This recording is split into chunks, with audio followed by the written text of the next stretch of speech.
The waterways of England and Wales are in dispute. From remote mountain torrents to low-lying, meandering rivers, an argument is raging. As with all arguments, both sides have their points. This documentary will explore the layers of this dispute, talking to experts from the groups concerned.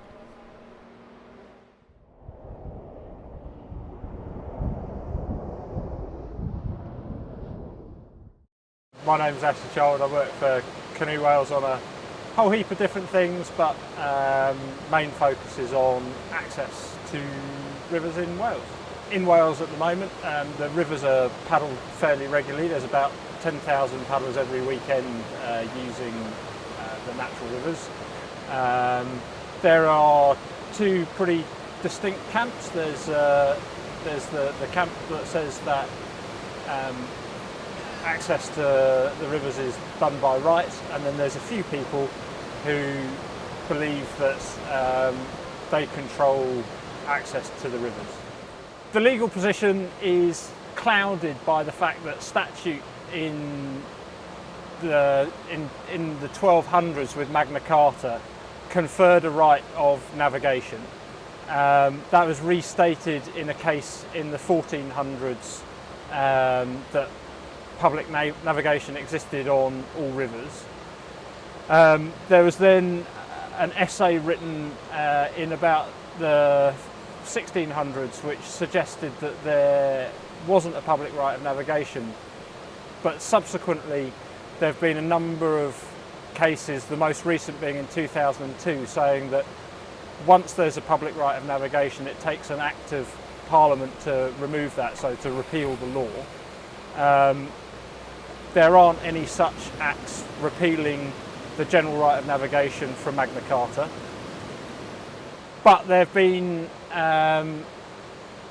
other acts that have positively stated the right of navigation on the Wye and the Thames subsequently, and that generally is not an introduction of a new law, it's a restatement of the original position.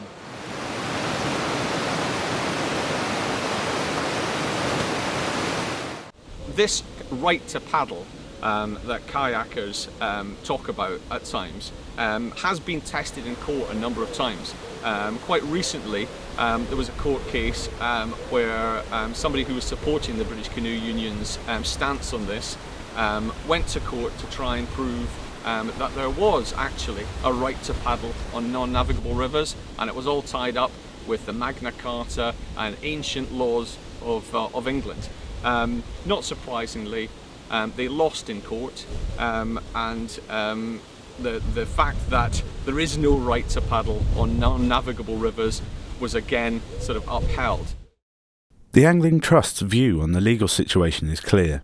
The current, albeit not entirely tested, legislation is that the landowners own the rights to navigation, fishing and general access to the waterways of England and Wales. There was a case in 1976 where a canoeist was taken to court under civil law for trespass.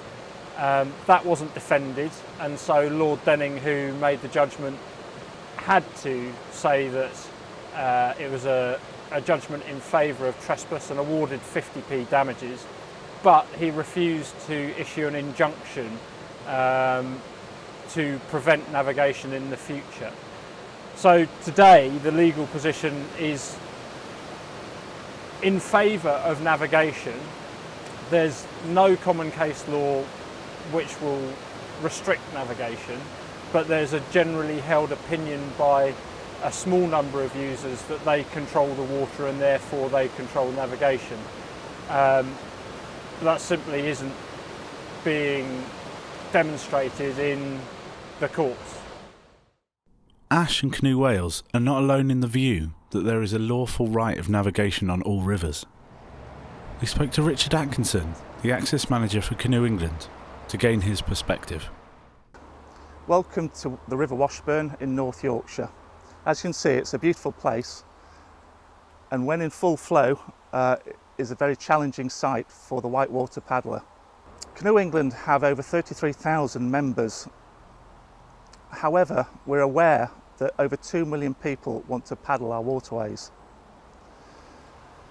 Even though we have 4,500 kilometres of water to paddle, we still face massive challenges in paddling the majority of our waterways.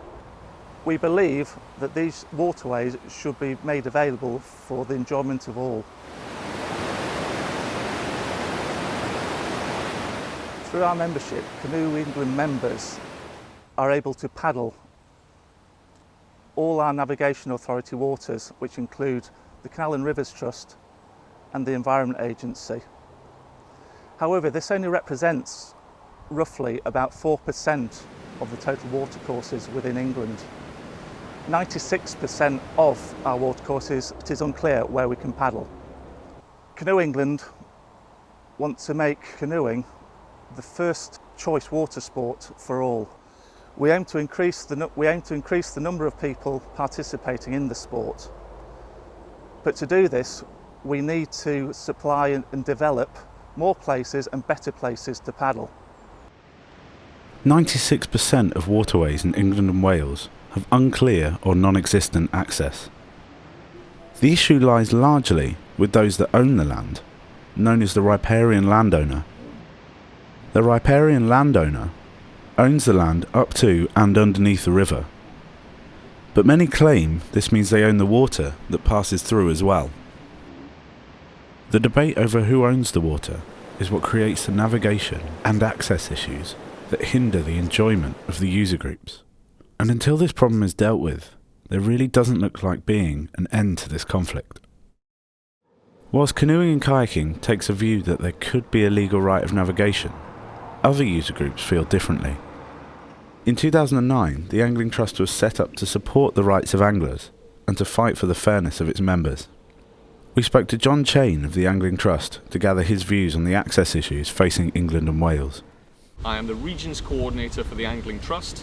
The Angling Trust is the governing body for fishing in England, and we carry out a myriad of tasks on behalf of anglers, everything from organising national competitions through our large development arm, who train hundreds of coaches every year and get kids and adults into fishing across the UK.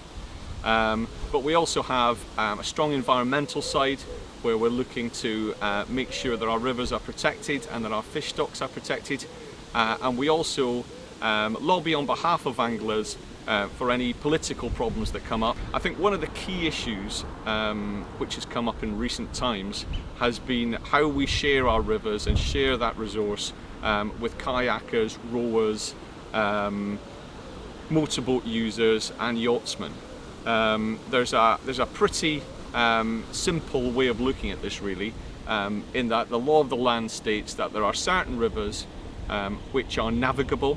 We're right next to one right now. This is the River Severn in Worcester, and this is a navigable stretch of river, and so people like kayakers, people like rowers, people like pleasure cruisers all have a right to use this river for their hobby or sport, as do anglers.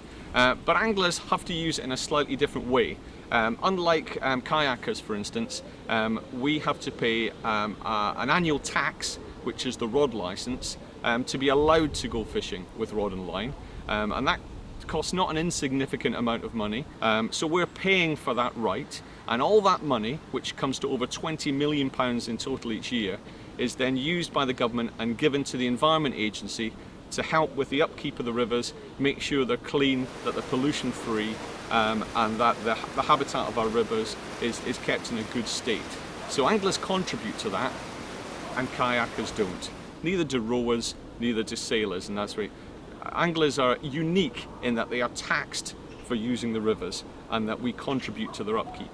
But that's not where anglers stop paying, because again, unlike kayakers or rowers very often, not in every case, but very often, we also pay to fish.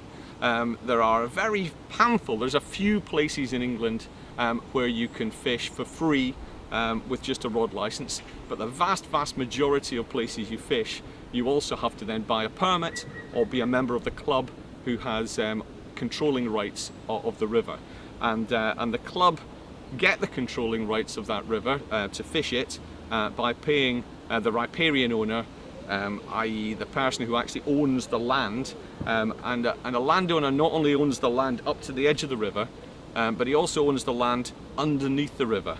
Nobody actually owns the water, nobody owns the fish in a wild river, but a landowner does own the land underneath the river, and that gives him the right to sell the fishing rights or to lease the fishing rights to a club or individual. It is true that anglers pay a great deal extra to use the waterways than other groups. However, this is due to the simple position that fishing requires significantly more management and is charged and sanctioned very differently to other forms of recreation in the countryside. Ultimately, one rule for all sports is just not practical. One of the big issues between kayakers and anglers is that kayakers would like to be able to kayak on rivers that are non-navigable. Not like the Severn here, where it's wide and broad and actually has been modified over the years by humans for use by boat traffic, but much smaller rivers which really aren't suitable necessarily for boat traffic, and so they're designated as non-navigable, and there is no right for boat access of any type on those rivers. Again, on those rivers, if anglers are using them, it's because they've paid the rights to fish them, whereas kayakers increasingly are demanding the right to use these rivers for free, even though it can cause both severe problems for the anglers who've paid for the right to fish there, but also some greater environmental concerns about spawning beds and the natural habitat if you've got a lot of kayakers coming up and down. From our point of view, the solution is simple. Where there are problems and kayakers want to use a river which is non-navigable, then they need to start a dialogue with the riparian owner and any fishing club who has rights to that fishing, and work out an agreed access agreement. And these access agreements have worked successfully right around the country in numerous places. And actually, hopefully, in future there'll be canoe clubs and kayak clubs who'll say, hey, we'd like exclusive access to that river. And it's completely within their power to negotiate with the riparian owner and say, look, we'd prefer to pay more than the anglers pay, and then we'll have their rights to use the river. And that way, you know, they've got as much right to pay for the use of the river as anglers have. But if they want to use it for free, then really they've got to negotiate with the people who've paid to use the river before they do that. The Angling Trust appears to believe that the access rights should simply belong to the highest bidder, and that voluntary access agreements that grant user groups partial access some of the time are the way forward. It is worth pointing out that the government and Canoe England currently support voluntary access agreements, but that the agreements are based upon cases negotiated by the University of Brighton, where universal access is granted to all water users when the river conditions are appropriate. There are currently 2 of these agreements, one on the Mersey and one on the River Waveney in Suffolk.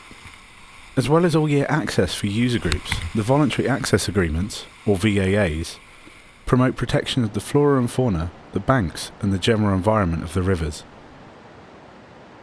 Nick Iltation is the chairman of Llangollen Canoe Club in North Wales. The club have met every Monday night for the past 18 years on a short section of the River Dee. This section, known as Mile End Mill, is a constant access issue for paddlers and anglers alike. We spoke to Nick about the situation in North Wales, how it affects the club, and what he would like to see happen. My name's Nick Iltation. I'm current chairman at Llangollen Canoe Club. Llangollen Canoe Club is a pretty well established canoe club promoting paddle sports in North Wales. We're based here at the Dee, and this is where we do most of our paddling, but obviously we travel around North Wales on trips. As I said, we've been running courses on this stretch of the Dee for a good number of years, and we've promoted a lot, and we've trained lots and lots of people how to paddle. Currently, as a club, I think we would really appreciate having a universal access agreement, just so that we all sort of know where we stand. On the Dee, there really isn't a current agreement that everyone can agree to and stick to. As a club paddling many of the rivers in North Wales, it can be difficult not having a full understanding of which rivers have access agreements, which ones don't, and what each individual access agreement may encompass. Currently, I'm not aware of an access agreement. Well, there wasn't an access agreement on the Dee, and for the last 8-9 years, we've been paddling very happily along it. There has been a new agreement reached, which was advertised a number of months ago.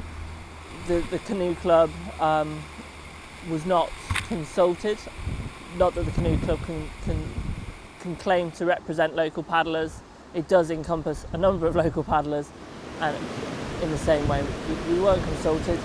The agreement as it stood at the time of advertising seemed quite unworkable for the paddling community, and there was a general dissatisfaction with the agreement as it stood.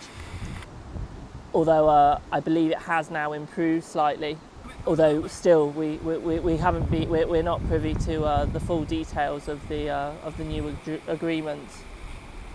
As a club, I think it would be the best solution would be to have a universal access agreement on all rivers in England and Wales, in order to make sure that everyone knew where they stood, having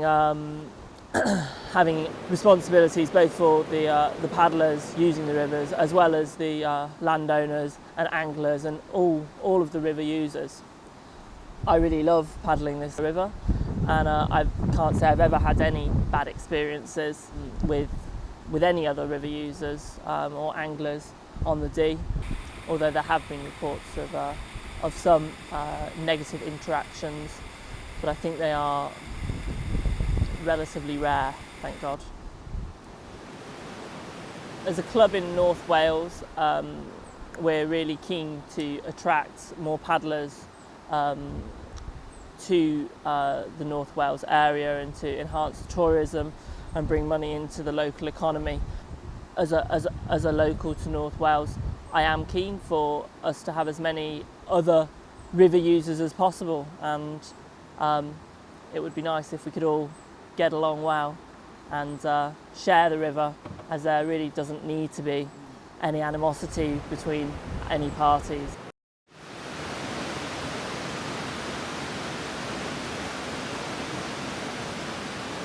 David Bailey is a BBC journalist based in Gloucester. David recently published an article for BBC News Online looking into the access debate. My name is David Bailey. I'm a journalist who works for the BBC, and I'm based in Gloucester. I work for BBC News Online, and recently I was commissioned to write a piece about the battle for England's rivers, the battle between the anglers and the landowners and the canoeists, about who's got the right to paddle and access the rivers in England and Wales. As I understand it, the official government policy to try and resolve the issues is for canoeists to negotiate voluntary access agreements with local landowners, and it does work in places but not very many. So they say go ahead, go and talk to the local landowner and ask him if you can come through his land, and hopefully he'll say yes and everybody's happy. But the canoeists would say that's not really possible, it's just impractical. Yes, you can negotiate with certain landowners, maybe for a short stretch of river, but then when the ownership changes hands, maybe the landowner a bit further down will say no, you can't come through. So in practice you'd be having to take your canoe in and out of the water as you're going down a stretch of river. And to complicate matters even further, when a riparian owner is different on one side of the river to the other, so somebody on one side of the riverbank owns a bit of land and somebody on the other side owns another bit of land, then are you supposed to get the agreement from people on both sides of the river for it to work, or could you have to zigzag down the river, in other words keeping to the left bank on one side and to the right bank on the other? So as you can see, the canoeists say it's just totally impractical, and there's very few miles of canal of river that have been that access has been opened up to in this way in recent years. And so basically they want to have a different policy from the government, where they say anybody can pretty much canoe where they like, similar to the situation it is in Scotland. It's an argument that seems to be running, and I can't really see a way that it will be resolved. Both sides of the argument very passionate. The anglers saying is quite clear. They say the law is quite clear. Canoeists haven't got a right to go where they want. And the canoeists equally as passionate, saying, well, yes, they think the law is on their side and they should be allowed to go on most bits of river in England and Wales. Can't really see this ever being resolved easily. One theory is that if maybe a test case went to the High Court, maybe a legal ruling could come into force, and then that would be used for future cases. The problem with that is, though, that any landowner is able to sue somebody who comes onto their land for trespass, no problem. That can go through the courts very easily.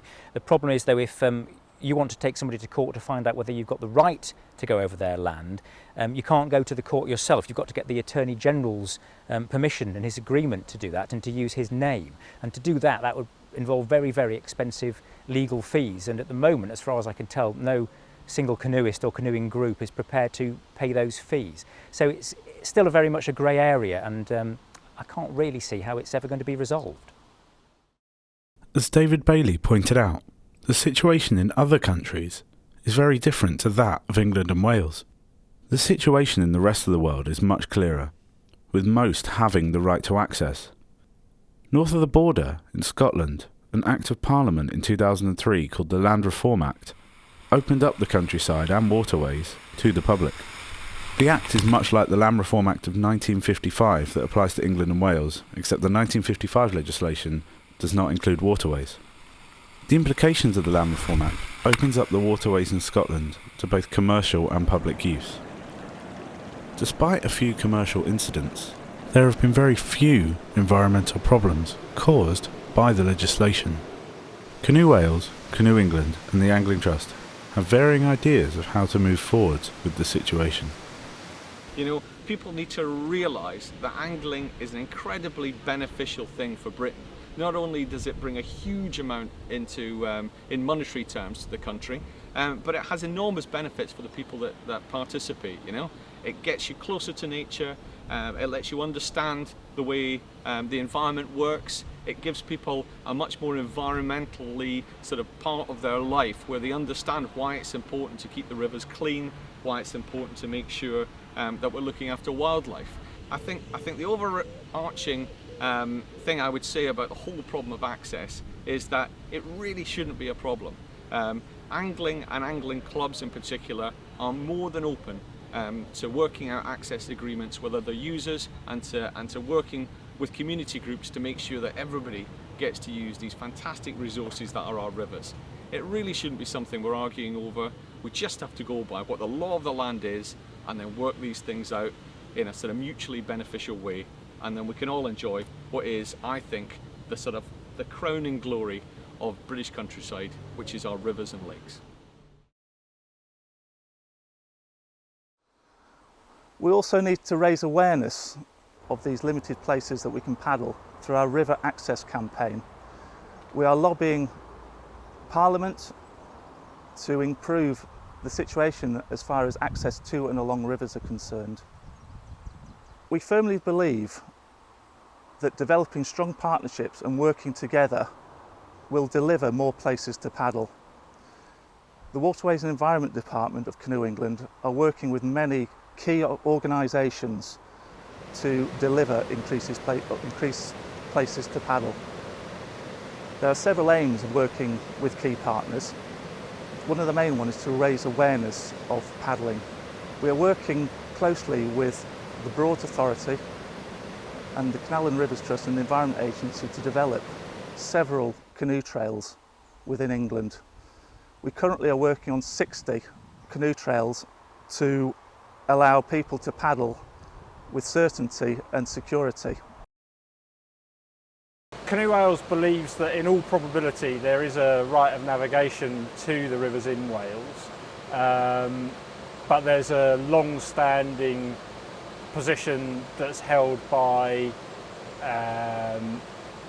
other interests that say that there isn't access, but there isn't any current case law that will support either position. I think it's really important to look at the sharing of the natural resources rather than one user group using it exclusively over the other. And New Zealand started the process back in the late 1890s. Scandinavia's done it more recently, Scotland's done it since then. And sharing the resources has got to be the key thing, but that's only when the playing field is level. And that requires a legal framework to say that both parties are equal and are sharing a resource that they have by right. Having a right breeds responsibility for using that resource, and that then means that when good quality kayaking, good quality swimming or good quality fishing exists, the users are more likely to accept and respect time frame or time zoning. Just as in the Alps, the paddlers use the river during the middle of the day, fishermen can use it when the rivers are fishing well in the early morning and the evening. So it's really important that we start building not necessarily a consensus of how the rivers are used, but how you can negotiate from an equal standpoint. Within the last few weeks of this film being made, an open letter has been posted to the Angling Trust from Paul Owen, the Chief Executive of the British Canoe Union, which is the overarching governing body for England, Wales, Northern Ireland and Scotland. The letter is in response to one sent from the Angling Trust to discuss the issues of access. However, within this letter, the Angling Trust are demanding that this be under the notion that their version of the law is the only understanding available. The British Canoe Union and Canoe England are happy to meet with the Angling Trust and state that they have worked with groups for many years on issues of access, albeit with restricted outcomes, but will not accept that there is only one understanding of the law of navigation. The open letters between the two organisations appear to be a step forward in the discussion. However, a full solution to the debate still really appears to be a long way off.